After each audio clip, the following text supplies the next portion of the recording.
Good evening.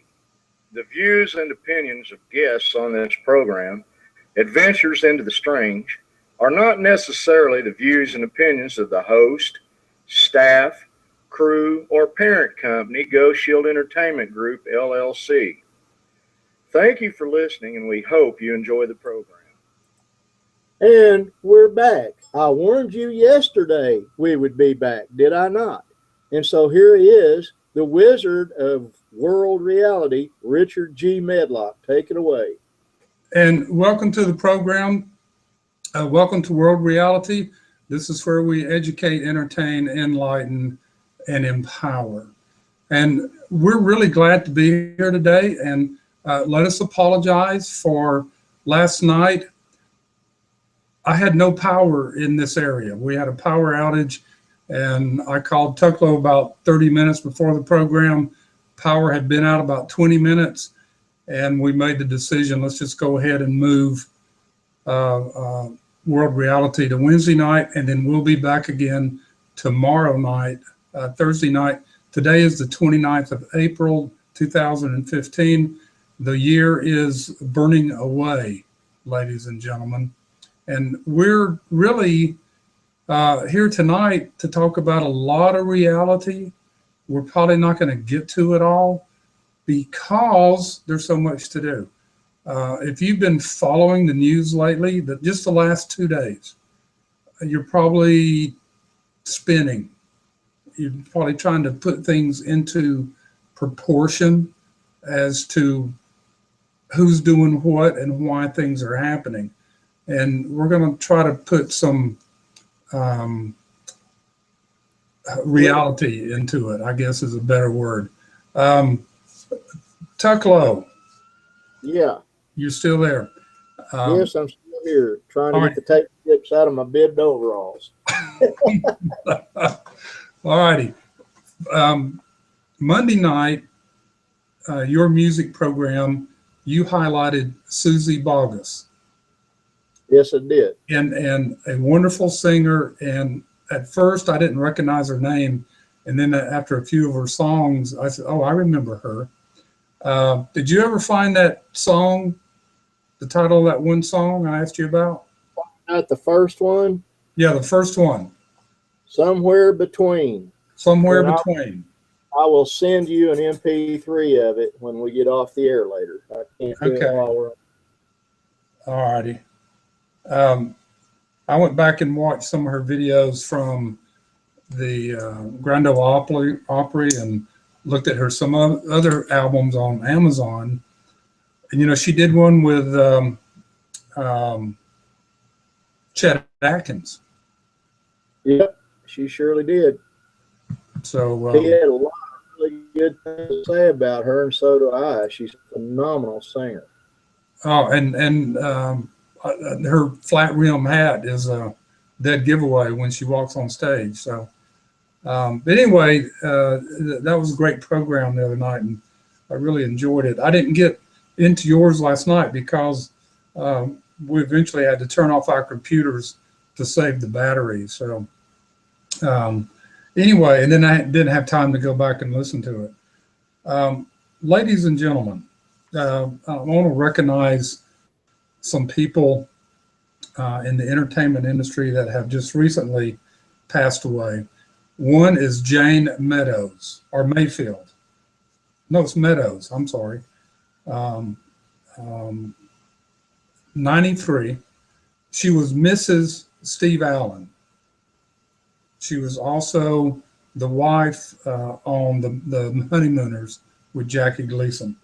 Wonderful lady, great entertainer, very smart. So we'll miss her. She was 93.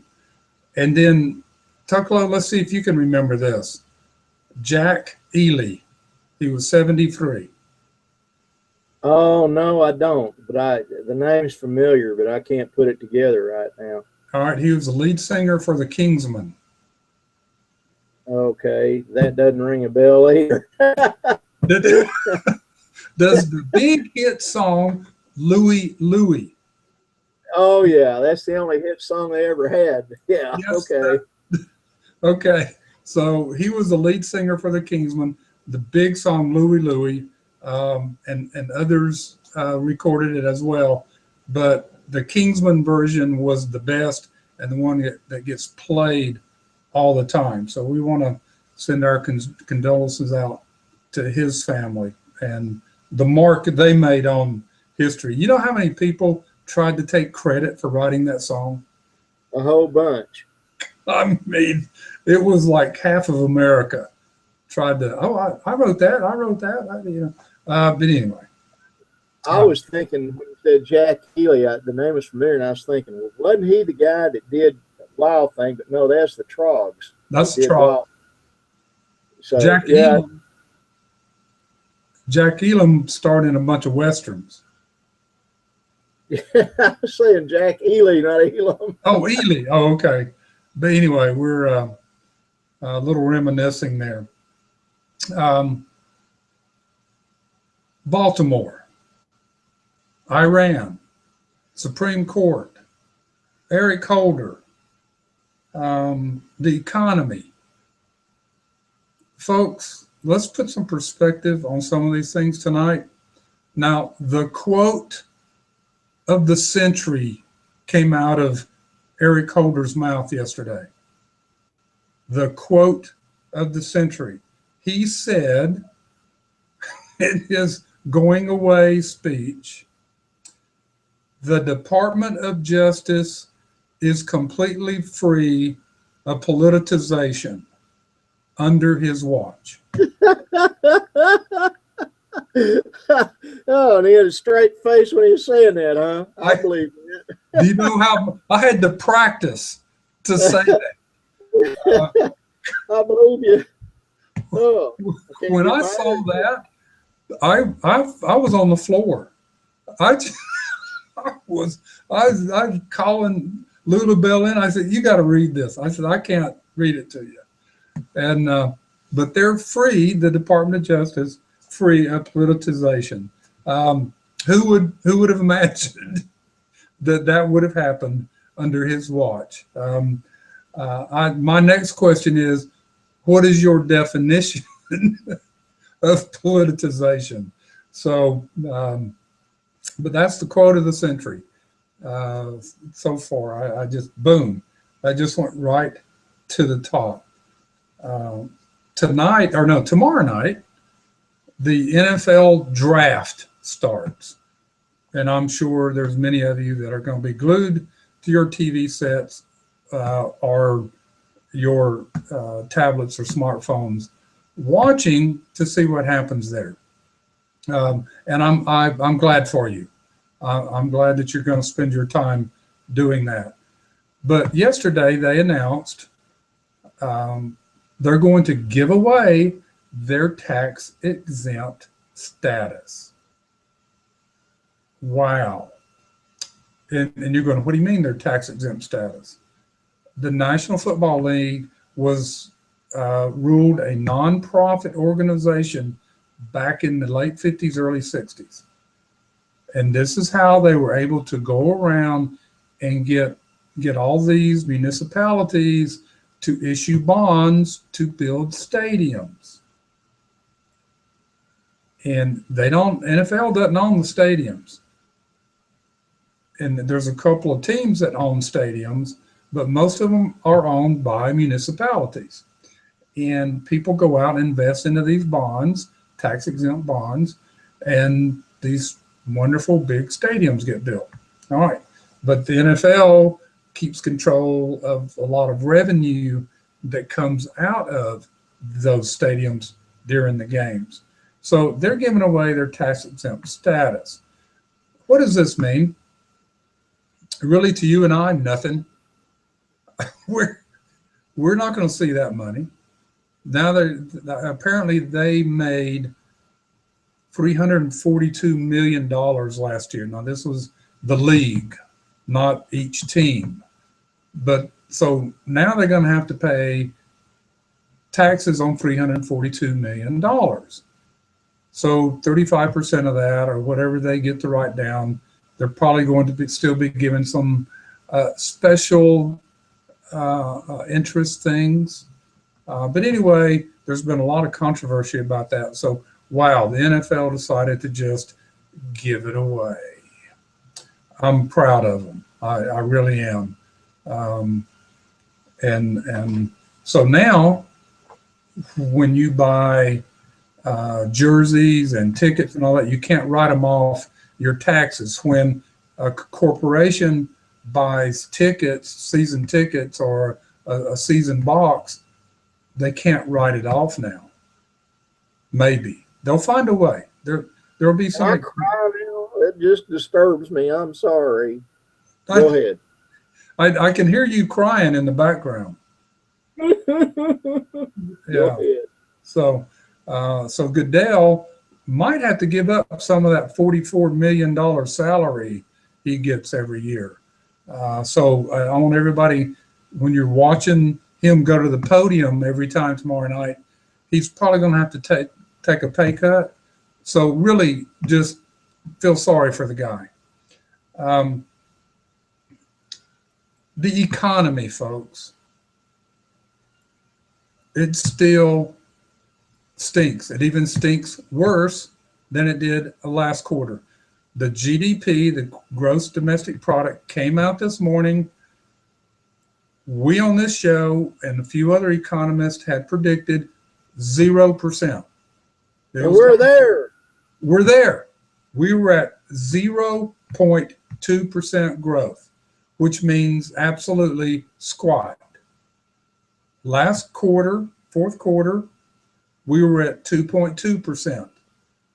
Third quarter last year, they finally ran it up to 5%. First came in at 4.2 and then went to 4.4, and the last revision was 5%. So they got it up there, and we've been downhill ever since. Christmas spending was down, and of course, they're all out there. Look, the stock market's already built that in. They knew it was going to be a bad first quarter. It's because of the strong dollar, because of bad weather, and because consumers aren't spending that hoard of money that they've put away from saving buying gas, because gas prices went down. This is their main excuse today, this morning. This is what they're trying to come out and say, no, it's really not as bad as you think. Oh, really? Well, let's put it into another perspective. Major corporations and small businesses are not putting money back into their business. They don't have it to put into.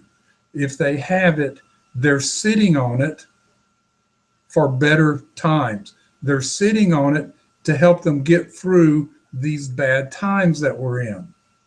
I love the one guy, he just sat there with a straight face saying, it's hard to believe we're at 0.2% growth when we had such a strong employment market in the first quarter. Yeah, okay. You know, and I'm trying not to laugh on the air. Well, you can, it's your show. I mean, you know, you run the thing. No, I'm the producer. It's your show, and I'll try not to run it by the fact of, never mind, I'm going to get myself in trouble. Go ahead, Richard. Well, you know, and I just want to slap these people upside the head. And go, didn't you watch the numbers? The first 2 months, yeah, they were pretty decent numbers. But then they were revised down in the third month by 65,000. between the 2 months. And then March only added 126,000 jobs. And they were expecting 245. Now show me where there's strong numbers there. And then the one guy said there, well, every year since Obama's been president, the unemployment rate has gone down at least 1%. Oh, really? That's because now we have 93 million people in the United States not working. And we have a whole ton of them that have left the workforce. They have stopped looking for a job. Those numbers don't get counted. That's why we're down to 5.5%, 5.6%. Because your workforce is lower, the number is lower. So when you divide the unemployed by that number, yeah, you get a lower figure. And so anyway, you sit there listening to all these people making all these excuses about why, well, that's really not as bad as it looks. Ladies and gentlemen, it's as bad as it looks. Now, for those of you listening overseas, especially in Europe, the United Kingdom came out this morning and their GDP increased and they beat the United States. And of course, that's not hard to do right now, but theirs went up 0.3%. In France, the unemployment rate hit a record high, an all-time high in France. Wow. So now they're saying because of the strong dollar, we didn't export as much. Well, Europe was in an advantage over there to buy. Why didn't they buy more? Maybe it's because they're not doing well either, and people are cutting back. The other number to look at here is earnings. Now, I'm not going to go down each company and tell you, oh, they beat the estimate or they made the estimate, but it was still below what they made the quarter before or the same quarter the year before. And that estimate thing, you've heard me, I've explained that over and over. It's a bunch of baloney. I want to see your earnings compared to last year. Don't hand me this, we beat the estimate. They always estimate low. In the S&P 500, Standard and Poor, 500 companies, over half have reported for the first quarter so far. The average earnings is down 0.41%. Ladies and gentlemen, a year ago, it was growing at 3%. The year before that, it was growing at 6% earnings. The year before that, it was 9%. And the year that Obama took office, it was growing at 12% annual pace. We are now down to where there is no growth in earnings. It's going negative. Now tell me why a major corporation or a small cap corporation would start wasting their money investing into things when there's not a good future. Most of these companies have come out and said the outlook for the rest of the year is not good. We're reducing our outlook. That is not good, folks. And of course, this today more and more. Well, the second quarter is going to be a lot better. Oh, pray tell. How's it going to do that? So far in April, it hasn't looked better. It really hasn't.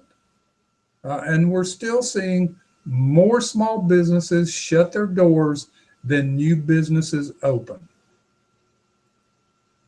Now, let me tell this quick story. I went into Walmart yesterday morning. And Tucklow, I'm following your lead. My mouse broke. It didn't want to click anymore. And so I said, let me go get a new mouse. And then I bought the new camera. So I'm going out and they're renovating this store. It's been open for 7 years, getting their renovation, which is driving me nuts because they've switched everything around. I got to walk all over the store to find things. But they also put in the self-checkout section. And when that works, it's wonderful. So as I'm going out, there's one of the assistant managers was standing right there. So I started talking to her and talking about the store and the improvements and so forth, and just in general things. And this gentleman walks up. He was a black gentleman, and he was going to check out, and same self checkout. He only had 4 items, and he asked the lady, "Where do I go to get a business license?" And the lady says, "I'm not really sure." And she looked at me and she said, "You know where?" So we're talking about it. I says, "Where do you live? Do you need a county license, city license?" We're going for all this, and went through that process. The lady asked him, "What kind of business are you starting?" And he kind of hem and hawed, and he folded his arms, and he says, "I think it's going to be a consulting business." And I says, "Computers, business, manage what?" "Well, I'm not sure yet." And I kind of left it at that. I let the two of them to talk. And I here's my conclusion. The gentleman has probably lost a job. He's been out looking. There's nothing out there. So he's thinking, I will start my own business. And that's great. Let him go for it. Let him get out there and work hard. I wanted to tell him, don't go get your business license until you have a business, because they're going to ask you, what's your business? But anyway, and I think there's a lot of people out there thinking, I will start my own business, but you need a business plan. And I kind of felt sorry for the gentleman that he didn't know which way to go. All right, well, let's sit down. I mean, I'd be happy to sit down with him and put together a business plan with him. But anyway, there's a lot of people like that out there. And what I didn't hear from him was, oh, I'm just going to go collect from the government and be happy. The gentleman was trying to do something other than do that. And I applaud him for doing that. And there's a lot of people like that, which is when we look at what's going on in Baltimore and this travesty of what's going on up there and what's causing that to go on. And I'm going to get into some of the quotes about that. But before we go there and get into Baltimore and the Supreme Court and a few other things, and the market was down today. It was down yesterday. It was down a lot. It closed around 74 or something like that. The bummer here is price of oil has gone up to $58, $59 a barrel. A few weeks ago, we were at 44, 45. In this area, I've already seen gas prices go up 25 cents a gallon. Now, it's been holding steady the last week or so, but that's before we've had another $4 or $5 increase. So that's going to come back and hit us. So a lot of things happening that's going to affect us. And it's time for a break, isn't it, Tucklow? No, we've got about 4 minutes. Oh, okay. That was something else. That wasn't my end. That's on your end. Pardon me? If you heard something, it was on your end, not mine. It was. I had something pop up in the corner of one of the computers, and I thought it was the music, but it wasn't. On the economy side, a lot of people are sitting here saying, where do I invest? What do I do? I mean, the stock market, they're pushing this thing, pushing it and pushing it. Oh, well, this is a great time to get in. At the top, when the economy's going down. And of course, we got Janet Yellen and the minutes from the Feds today, and they've made some changes. And guess what? Neither she and Obama, in their comments about the economy today, said one thing about the dollar. Dollar's been taking a hit the last 2 days. But she also took out the phrasing about when they want to raise interest rates. they were saying springtime and then late summer or July or late summer, something like that. None of that language is in there now. They're stuck. They just don't know what to do. They're scratching their head. We put trillions of dollars out there into the market and nothing's happening. Well, you know what? Maybe if they had put it in the right areas, if they had put it into private business to go out there and invest and to hire people and to expand and to get jobs done, maybe the economy wouldn't be where it is today. But no, it went into the hands of unions to fund their pensions. It went into the hands of school. The National Education Association went into their unions to save their pension. It went into buying General Motors and into the union pension.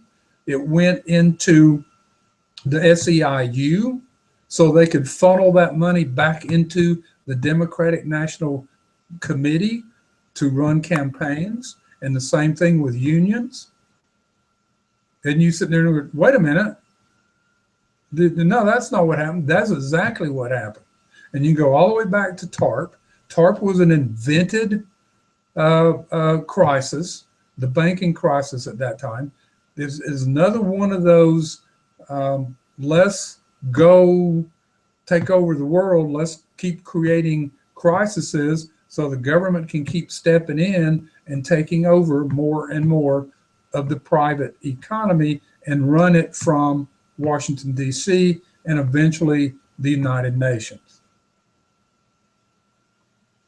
And we've stepped through this over and over. I went through it last week, and we'll keep reminding you because Bill Gates came out in an interview the other day, and during the break, I'm going to try to find his quote because he came out and said, we would be better off with a one world government.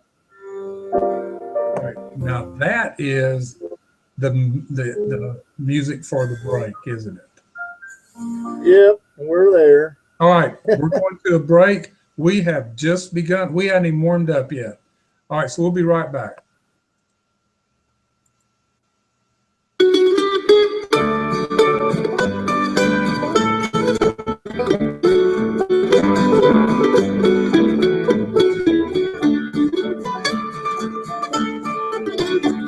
These hills have been my home.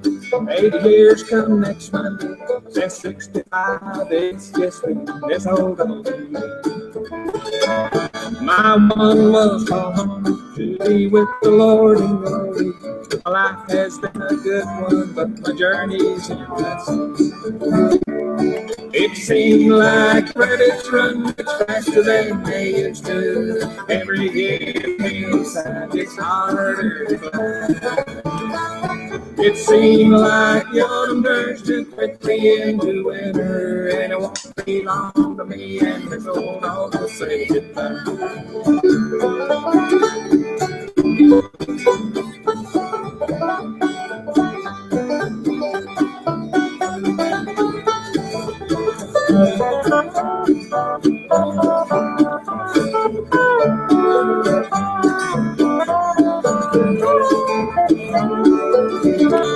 Instead of sleeping over in the corner by the fireplace, that old dog would run and hunt all day. Not too long ago, we were out among the corn rows, making the memories that are on my mind today. It seems like the rabbits run much faster than they used to. Every year the hillside gets harder to climb. It seems like the autumn turns too quickly into winter, and it won't be long to me and this old dog to say goodbye.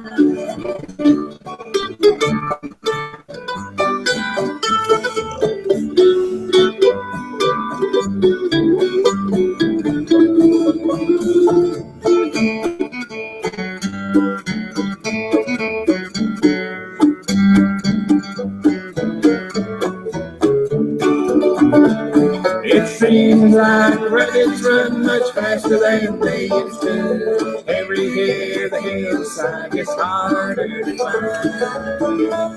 It seems like young birds too quickly into winter, and it won't be long for me and this old dog to say goodbye. No, it won't be long to me and this old dog to say goodbye.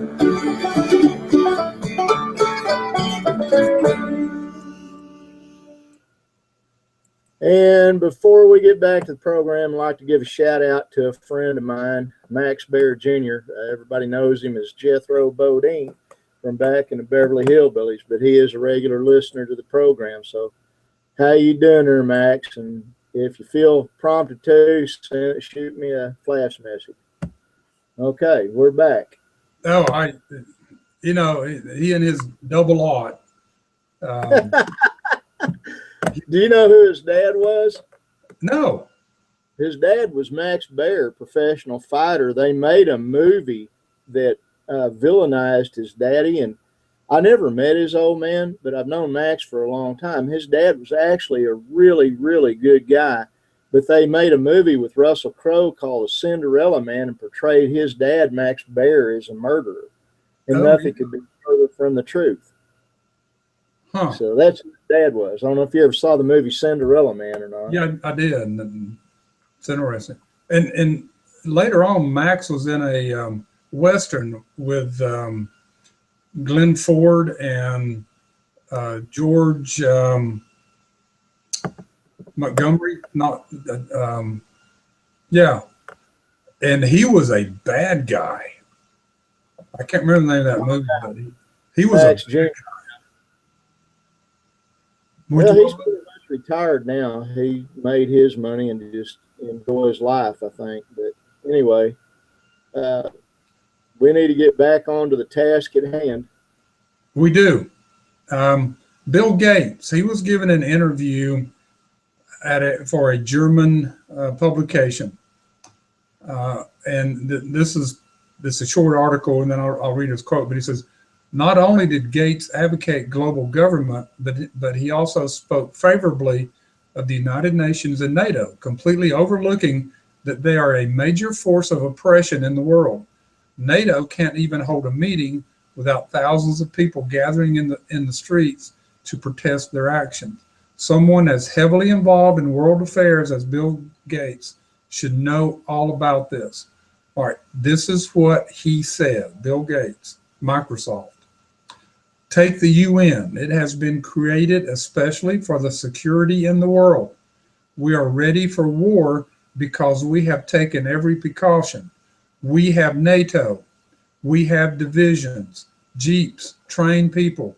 But what is with epidemics? How many doctors do we have as much as planes, tents? What scientists? If there were such a thing as a world government, we would be better prepared. That's his quote. If there was such a thing as a world government, we would be better prepared. Now, ladies and gentlemen, not long ago, this talk about a world government was wacko conspiracy theory. Now, I want you to, we've talked about this on this program for the last year or so, and it's not a conspiracy theory. It is fact. And Bill Gates just confirmed, along with other people out there that talk about it, that I just closed a thing I didn't want to close. But it's not a conspiracy theory, folks. And for Bill Gates, I wonder if he sits on Bilderberg Group. Yes, he does. He's very powerful, and yes, Tucklow's right. His name is on the list. And here we go, folks. Someone like that. A lot of people will read that or hear that and say, well, you know, what's wrong with the world government? Here's what's wrong with it. It's called communism.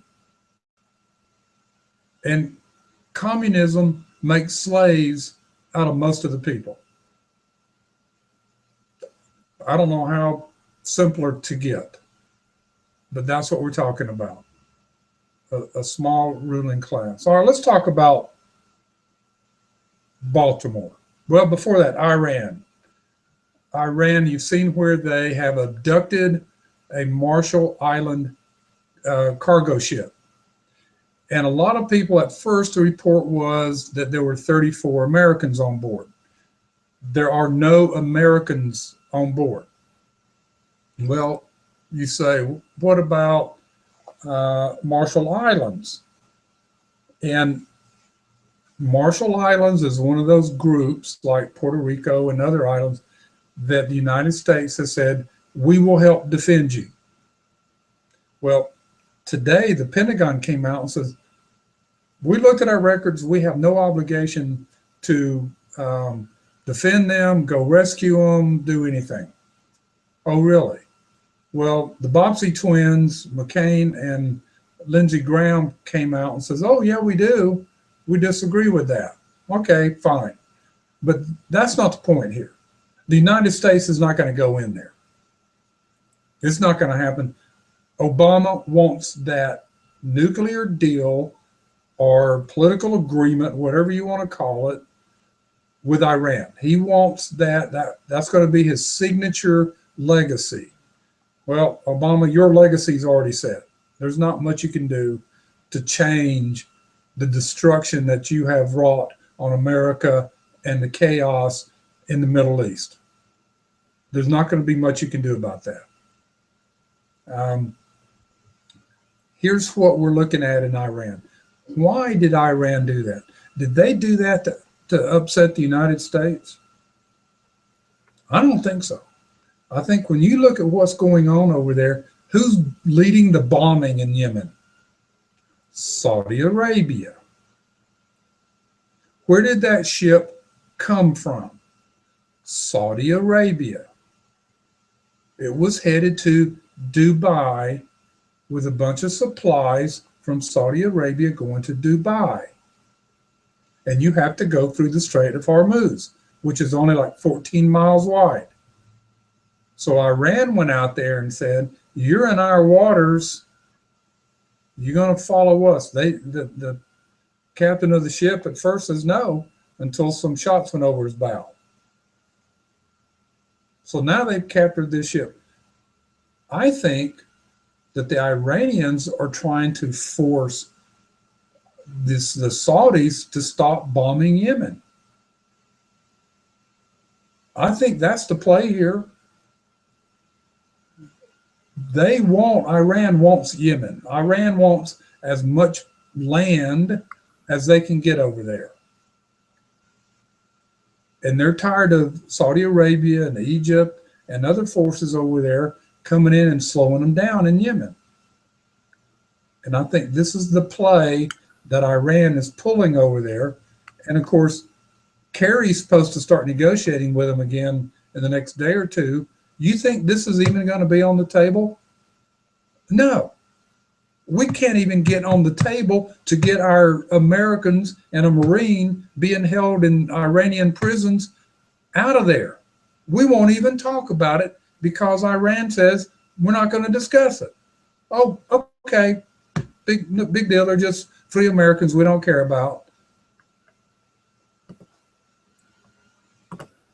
But a traitor that runs off to the Taliban, and I'm trying to think of his name, that army. Bo Bardo or whatever it is. Bergdahl. Yeah, Bo Bergdahl. We'll trade 5 of the meanest terrorists in the world for that guy and pay $5 million to a terrorist organization. But we won't try to get our captured Americans out of Iran. We won't even discuss it. Now that's just chicken poop in my vocabulary.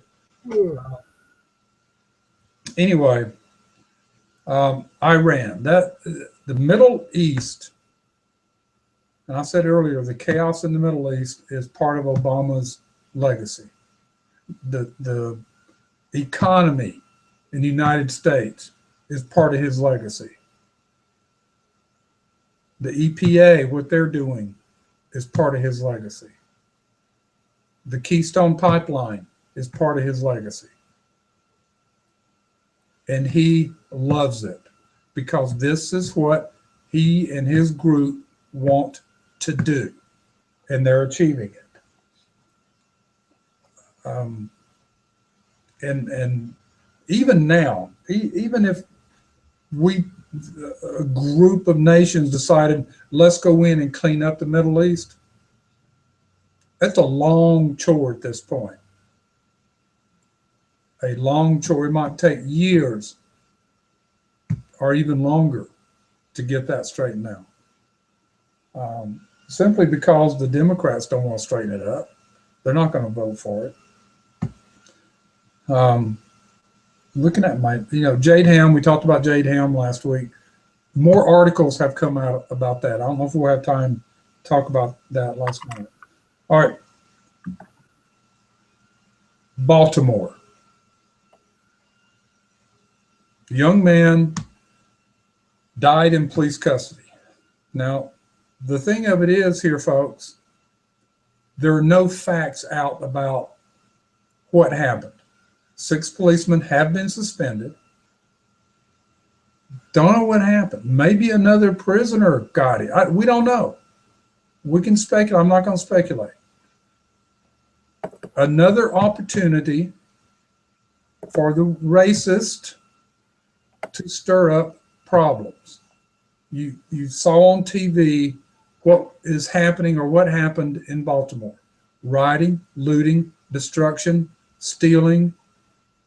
They didn't care about this young man. They didn't even know him. It was just an opportunity to go out there and protest under the guise of, this is my free speech.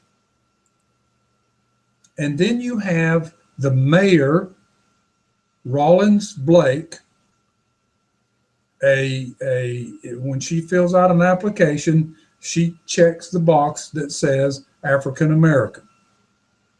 Went out there, ordered the police to stand down and said, give them space to exercise their free speech, give them space to destroy. These aren't my words, these are hers. Now she's trying to say we took them out of context.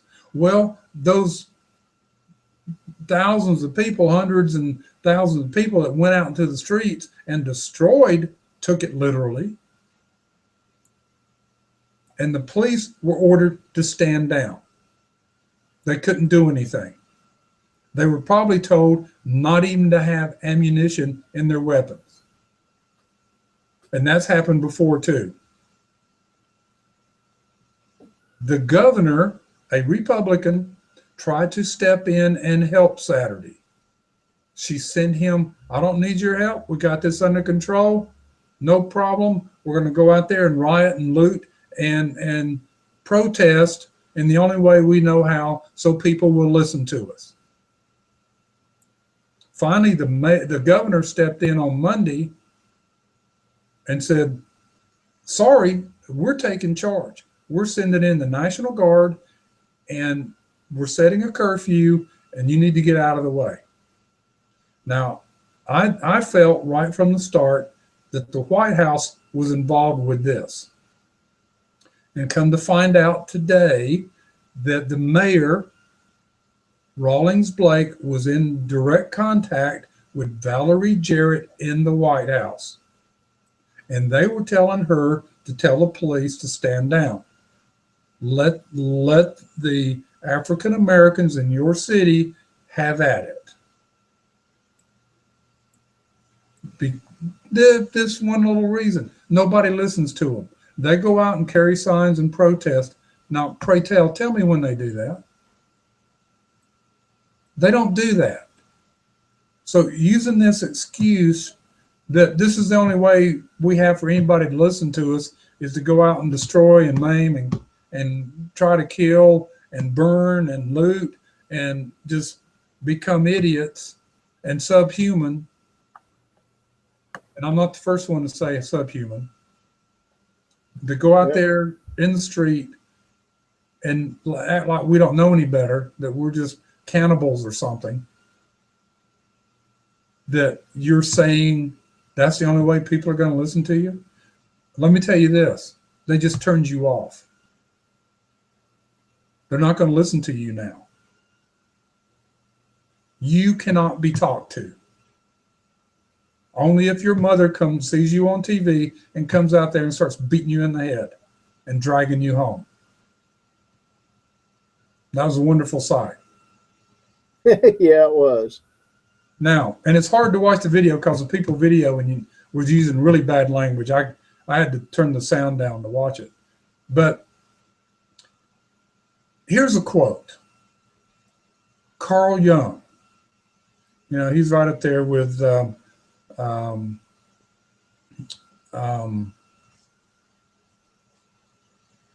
Freeman. Oh gosh, who's the one that came with all the sex stuff? Anyway, never mind. Psychologist going. Here is a quote from him that puts this into perspective. And this is where I want to go with this. And Carl Jung said, I am not what happened to me. I am what I choose to become. Now, if you don't understand what that means, let's expand on that a little bit. I am not what happened to me. I am what I chose to become. Yes, a lot of people are born into low-income, poverty families. They're born into families that aren't educated. They're born into families that have been on the government dole for 2 or 3 or 4 generations. They're born into families or into situations where there's war. But there are stories of millions of people that have decided that's not who I will be. I'm going to overcome that. Whether you're black, white, green, or yellow, or purple. They've decided, I do not want my environment to make the decision who I'm going to be. I'm going to be who I want to be. Now, if we turn that around and talk about it, which we will have to do after this break, because I hear that little tinkling noise, but we will be right back and reverse this and see if it pertains to Baltimore. We'll be right back. Tucklow, take us away.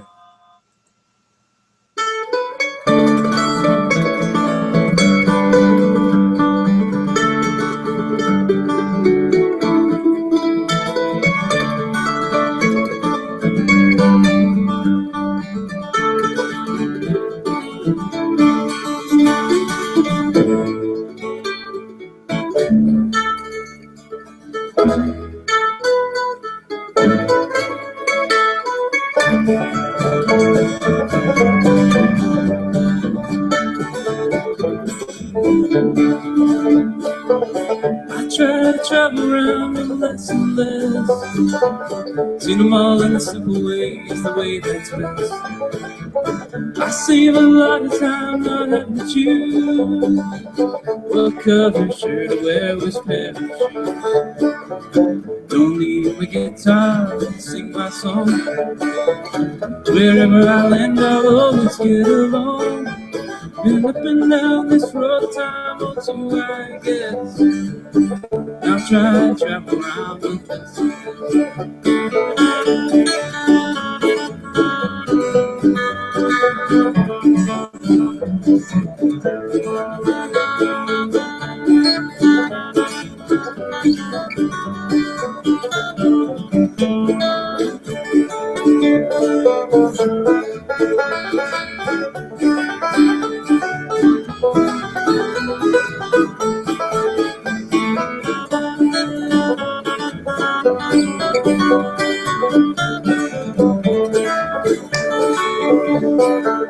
I had this woman once, she's not my wife. I took a long detour on the road with her. Carrying that weight, it almost broke my back. Really lost the ones I love, getting back on track. Wasted lots of time and I still feel the pain. Made a vow that I won't go through that again. I've been up and down this road a time or two, I guess. Now try to travel around with less and less.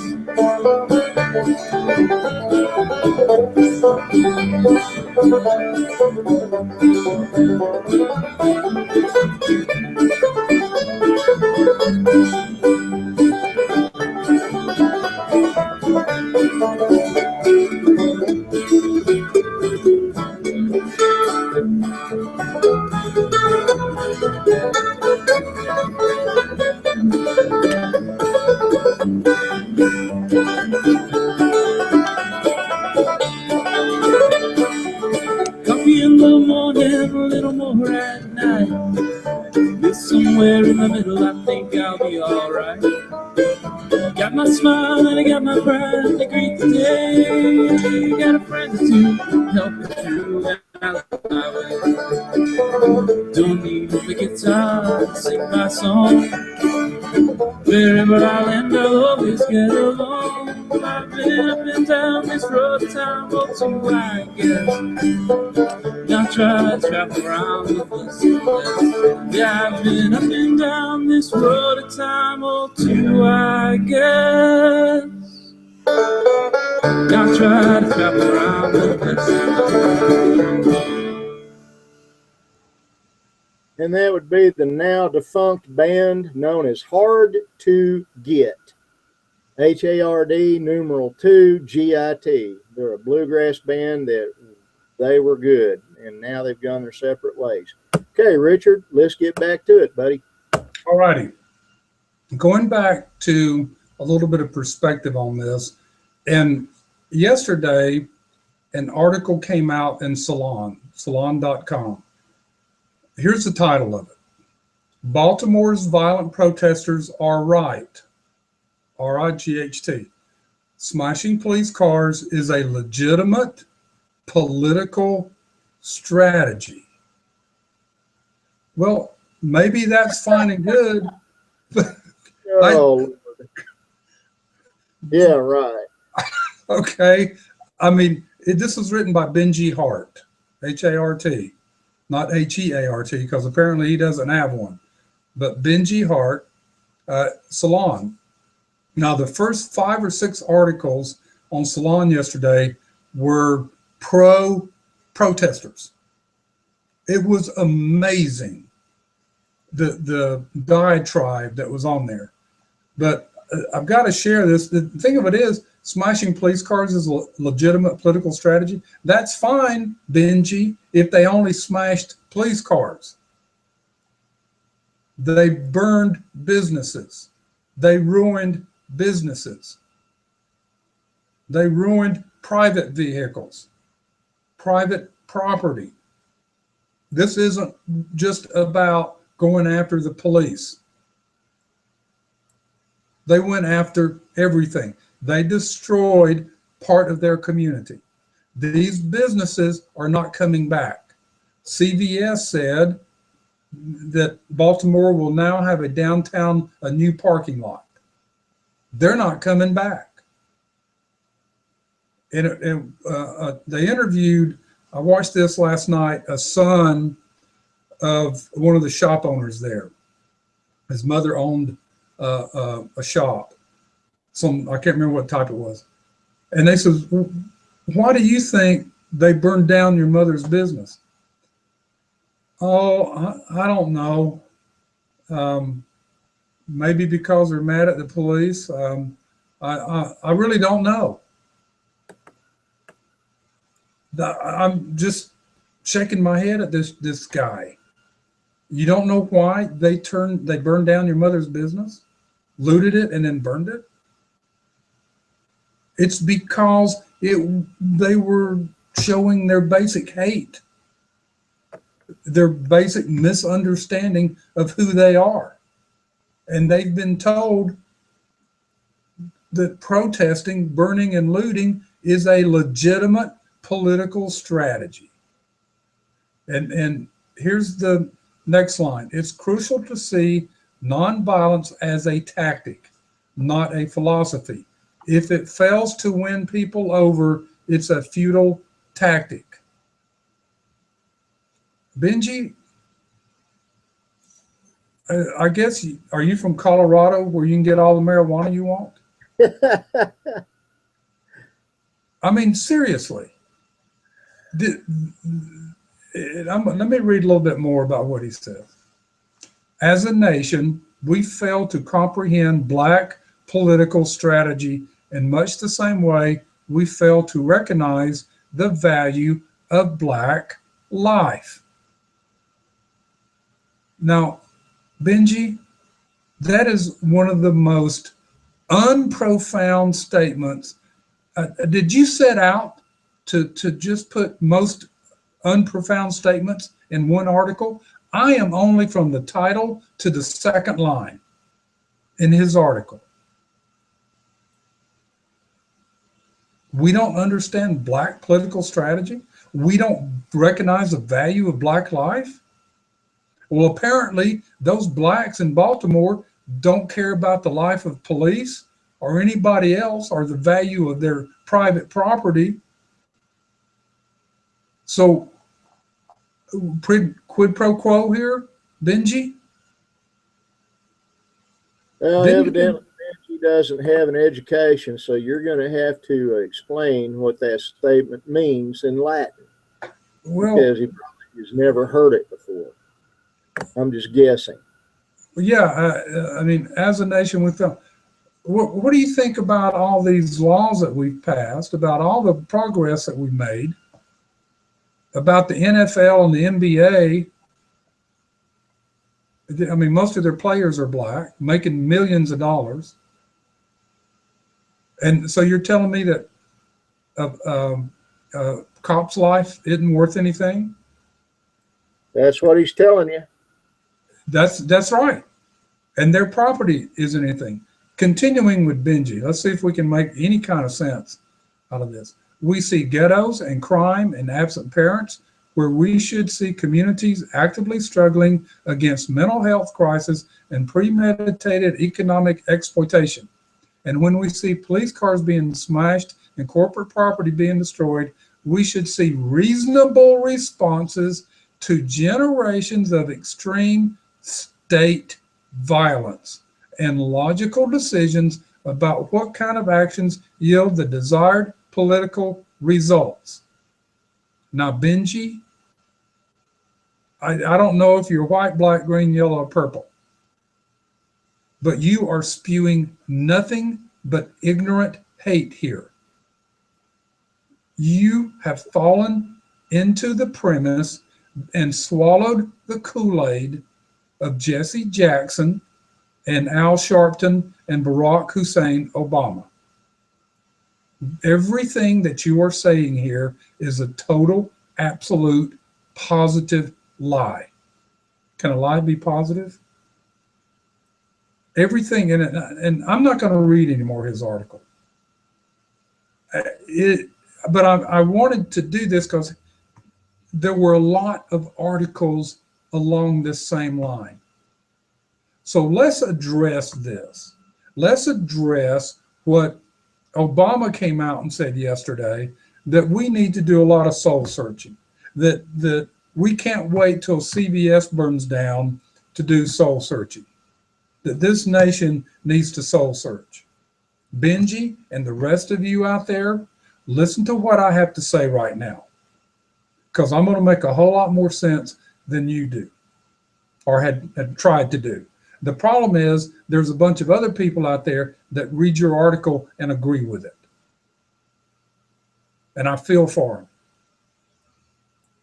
them. And, you know, talking about mental health, maybe you should go see Carl Jung. Let's go back in history. Why are blacks in the situation they're in now?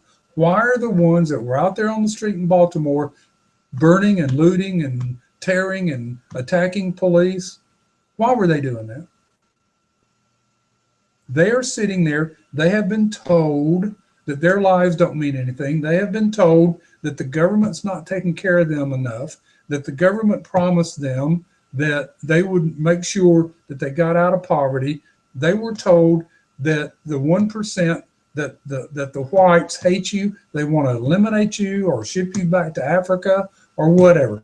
And they bought this Kool-Aid and drank it and believe everything they're being told along these lines, except for the one kid's mother. But let's go back to Roosevelt, the New Deal, this new society that the Democrats wanted to create to take people out of poverty. The New Deal that was signed under Lyndon Baines Johnson. And since Lyndon Baines Johnson, this war on poverty, the United States has pumped $22 trillion into the war on poverty. And we have more people in poverty today, the Democratic definition of poverty, than we did in 1964. And you're wondering why you are where you are. There are a group of blacks in this country that are sitting there like the people that were out on the streets destroying their own home, their own neighborhood, because the Democrats put you there and they want you to stay there. You are their slaves. You jumped on this social media stuff that was going around, and it has been traced back that a lot of that social media was the same social media that stirred up Ferguson. You're just a pawn and a slave to all this. They could care less about your life, the Democrats. You're just pawns in their hands. And if you wanted to rise above that, take the matter in your own hands and get out. And don't tell me that you can't. Because by you doing what you did, you made a conscious decision to go out and search and destroy. You made a conscious decision to go out and hurt cops. You made a conscious decision to go out and burn private property and run up and down the street, jumping on top of cars, putting dents in them, and then setting them on fire. You made a conscious decision to do that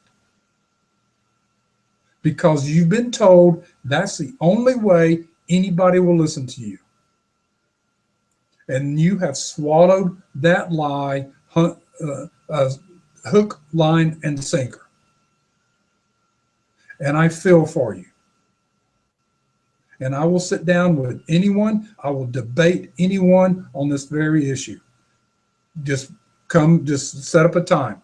I'll do a public debate. I'll do it on the airways. I'll do it any way we can. And I will lay this travesty that has created all of these lives in front of you and see if you can make a better decision than those in Ferguson, that those in Baltimore have been making. And the sad thing about it is union members were sent in there to stir it up. And they did a good job doing it. Yeah, I want to broach the subject of unions real quick. I've got several friends, personal friends, not just Facebook friends, but folks I've known, watched grow up. They're all pro-union. Boy, these unions are helping us. The thing they do not understand is the unions are about enriching the folks at the top of the damn union, not the workers. And it's the same thing with socialism, the same thing with communism. And when you extort money from a company, you got to pay us, our workers, this much, or we're going to shut your business down. You're not helping anybody. And you're damn sure not helping the folks that belong to the union. And that is why Walmart shut down those 5 stores. And when I was looking at statistics yesterday, unions are down to 11% of the workforce in the United States. 30 years ago, they were 35%. This is why they're out there trying to get all these companies to vote union. They need the money. And I don't know why Obama's giving them all the money they want. I mean, I wouldn't be surprised the Fed shovels money into them. I wouldn't be surprised at all. I mean, we have gotten so corrupt in this government. The United States government is so corrupt. We're looking at an oligarchy. We're looking at cronyism. I mean, sit here and look at this Hillary thing. That was nothing but about Hillary and Bill getting richer, not helping the United States, not helping another country, not helping private industry do better, but it was all about cronyism. And to sit there and listen to their excuses of why they did this. And the more we look into this, the deeper we delve, the more lies we see, the more deceit. And now their excuse is, well, you know, under Canadian tax law, we didn't have to reveal these things. We didn't have to disclose them. Oh, but under United States law, you do. And there are different numbers that have come out in the last few days about their charity. One was only 6% of the money they get goes to charity. The next one was 10%. There was another one the other day that said 11%. Still, when you have a charity, when you raise money under a tax-exempt situation, you better put the money out to charity. Otherwise, you go to jail. And that's not going to happen with Loretta Lynch and Attorney General now. This is the top of the hour break, isn't it, Tucklow? Yep, it is. All righty. We will be right back because we got to talk about Supreme Court, folks.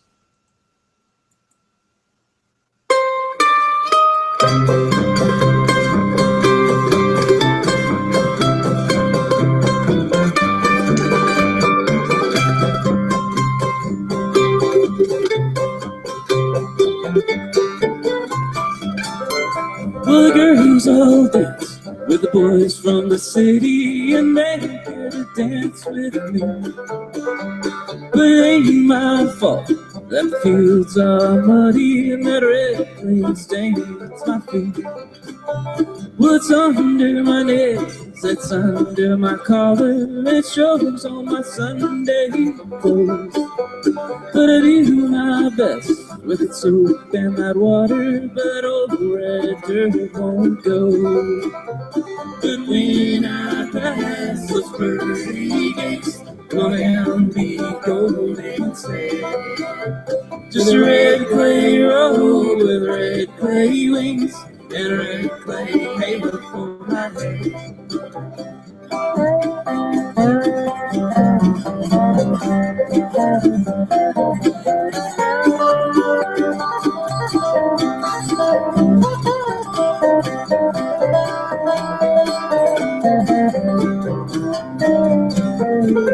Well, it's mud in the spring, and it's dust in the summer, when it blows in the crimson tide.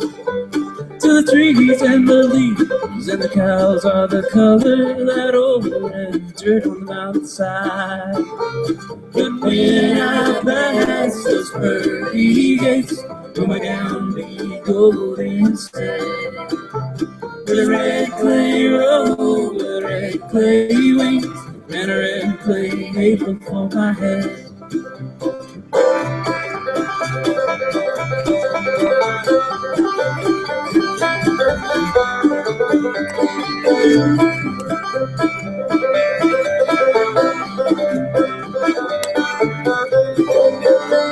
Now Jordan's face, they're red and they're muddy, that rolling water is wide. But I got no boat, so I'll be good and muddy when I get to the other side.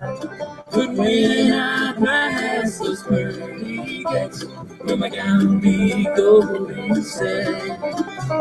With a red clay robe, with a red clay wings, and a red clay apron for my head. I'll take a red clay robe with a red clay wings, and a red clay apron for my head. And once again, that was the band, bluegrass band, Hard to Get, and my cousin Reva Joy doing the female part on there. Okay, take it away, Richard. Okay, a couple more things about Baltimore, because it's an interesting fact. I talked about unions going in there, but why was Carlos Muhammad standing on the left shoulder of Stephanie Rawlins Blake at her news conferences? And you're saying, who is Carlos Muhammad? He is one of the right-hand men of Louis Farrakhan, Nation of Islam. And he's a leader of the local chapter there in Baltimore. He was standing with her at her press conferences. There's a lot of speculation that the Nation of Islam was part of the instigators in this too. So this is a pretty big web of things going on there. A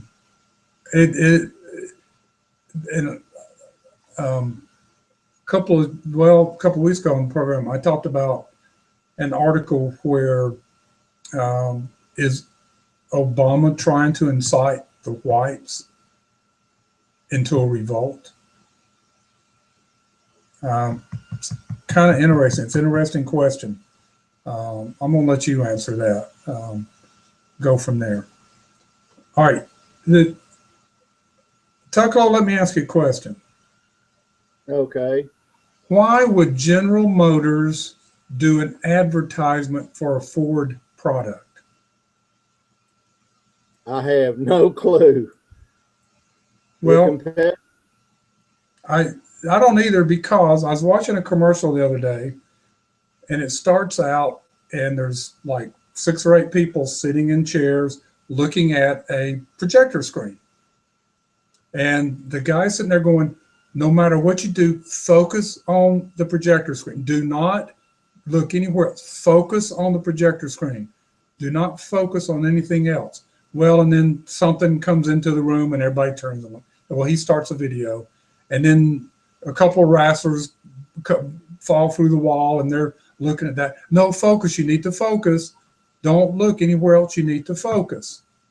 And eventually they get right at the last few seconds of the commercial that it's for a General Motors car, a Chevy something, whatever. And it hit me. They used the word focus several times in that commercial. It didn't show their car to the end.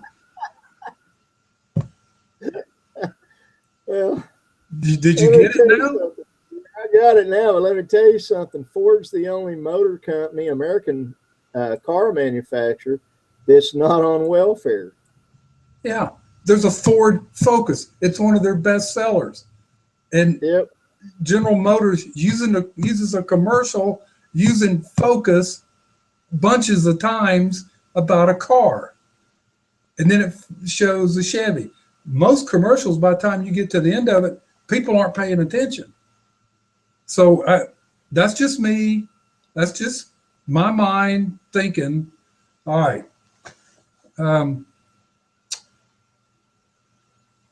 Yesterday, the Supreme Court heard arguments on same-sex marriage. There are like 14 lawsuits involved in this thing that have gone through different parts of the country, different federal courts, and has now gotten to the Supreme Court. Now, there were some interesting comments made by justices, and one of the things that I've had some attorneys tell me that have argued in front of the Supreme Court, don't take their questions for granted. They said a lot of times they will ask a question just the opposite of how they feel to get the reaction from the attorneys on both sides. So he says, be careful about their questions. Now, one of the comments by Justice Kennedy at the beginning, though, you know, this is something that's been going on for millennia. What's to say we're any smarter or that we know best, something like that, okay? But anyway, this is what this is boiled down to. A lot of people look at this and they're thinking this is about same-sex marriage, this is about gays and lesbians and transgenders and all that good stuff. Ladies and gentlemen, you're wrong. Look at the numbers. The CDC came out the other day and said there are 170,000 gay marriages in the United States. Gay marriages that are recorded.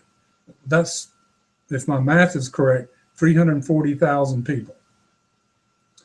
Now, let's say there's 3 times that gays in the United States. Some people said there's only 3 or 4% of the population lean that way. 3 or 4%. All right, 3 or 4% is controlling the narrative here. The narrative is not about totally gays and lesbians.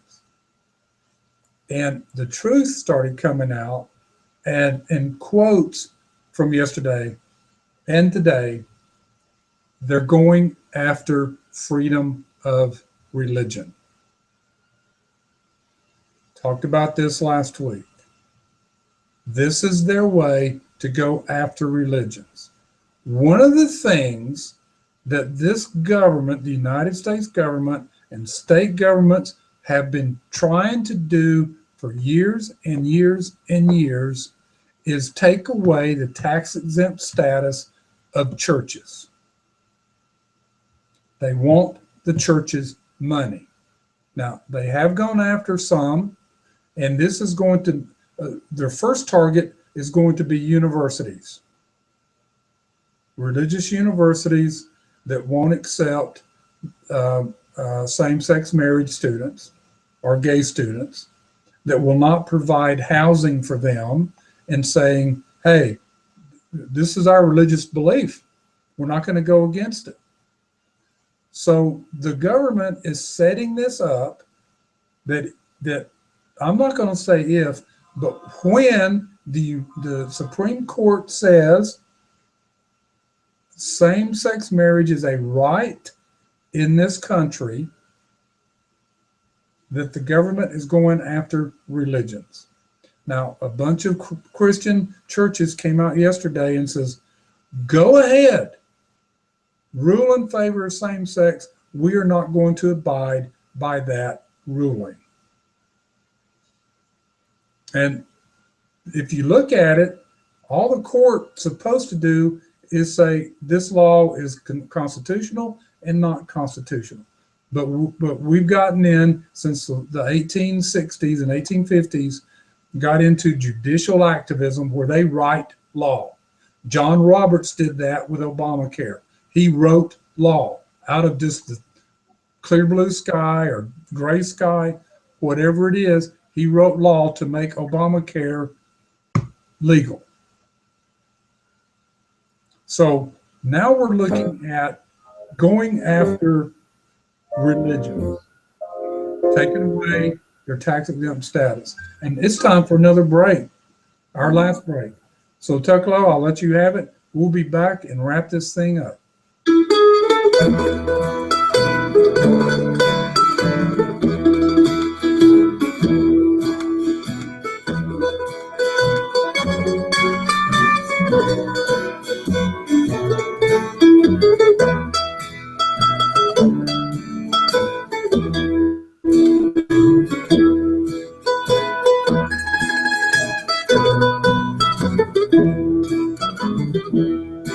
Weary blues from way. Lord, I've been waiting too long. These blues, they got me crying. Oh, sweet mama, please come home. The snow falls round my window, but it can't chill my heart. Lord knows it died the day my dream world fell apart. Weary blues from waiting. Lord, I've been waiting too long. These blues, they got me crying. Oh, sweet mama, please come home.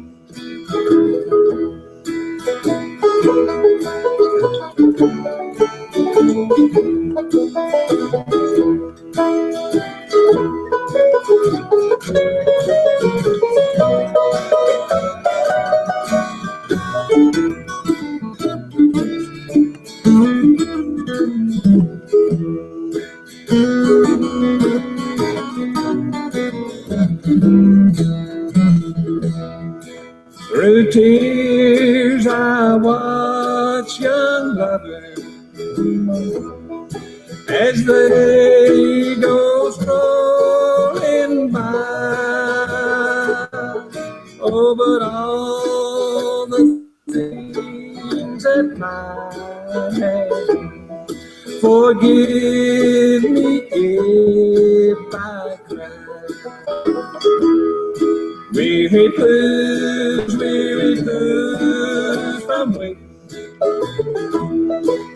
Lord, I've been waiting too long.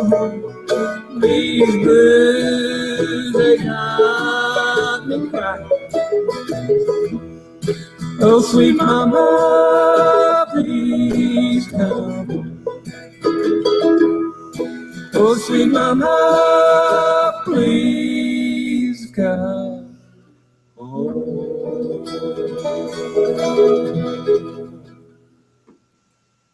And we're back with Richard G. Medlock. We got 10 minutes exactly, buddy, and then we're out of here. Okay. Another passing that took place early this week, Gene Fullmer, former middleweight world boxing champion. He was 83. He was the last in a long line of Fulmers. He and his brother and his dad were all excellent boxers. So he passed away at the age of 83. He was fun to watch. He could put some leather on some guys. Alrighty. After the presentations hearing at Supreme Court yesterday, a lot of things just went flying. And we've talked about this before, this isn't just about gays and lesbians. This is about freedom of religion. And the Obama administration came out after the hearings yesterday and says nonprofit status going to be an issue for religious schools. They're going after the schools, then they're going after the churches. They've been trying to do this for 30, 40 years. Now, they've already done this because some churches or some universities, the religious schools, would not allow blacks to attend.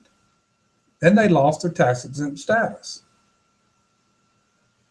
And now the other thing that's going on here is Obama has already issued orders to the IRS to go out there and start to make plans to go after religious schools and churches. Now, guess what else he ordered? Or something else. I got to go to another file here real quick. The IRS, let's see, here it is. The Internal Revenue Service, which we all love and enjoy. Waiting for this to pop up because this is going to shock you folks. IRS, this is in Investors Business Daily. It came out this afternoon at about an hour before the show. IRS, oh, come on, don't do that to me. Don't you hate it when ads pop up? IRS strikes deal with atheists to monitor churches. You know what, atheist? Why are you so hell-bent on people that believe in something you don't believe in? That still just boggles my mind. First Amendment. Government's assault on religious liberty has hit a new low as the IRS settles with atheists who sued the government over an alleged policy of not enforcing restrictions on churches' political activities. Now, well, that's a whole can of worms right there.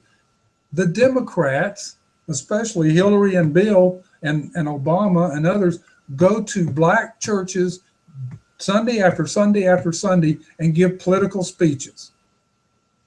And nothing happens to those churches. But if Ted Cruz went into a Baptist church, a white Baptist church, and gave a political speech, they would be on that church so fast and take away their tax exempt status so fast, the church wouldn't know what to do. Now, this is what we got to look at here, folks. Let's stretch this out a little bit. People donate to their churches. People donate to the schools they went to, religious schools, because it's tax exempt. They can write it off their taxes. People pay tithing. They put money into the basket as it's passed around, et cetera, et cetera.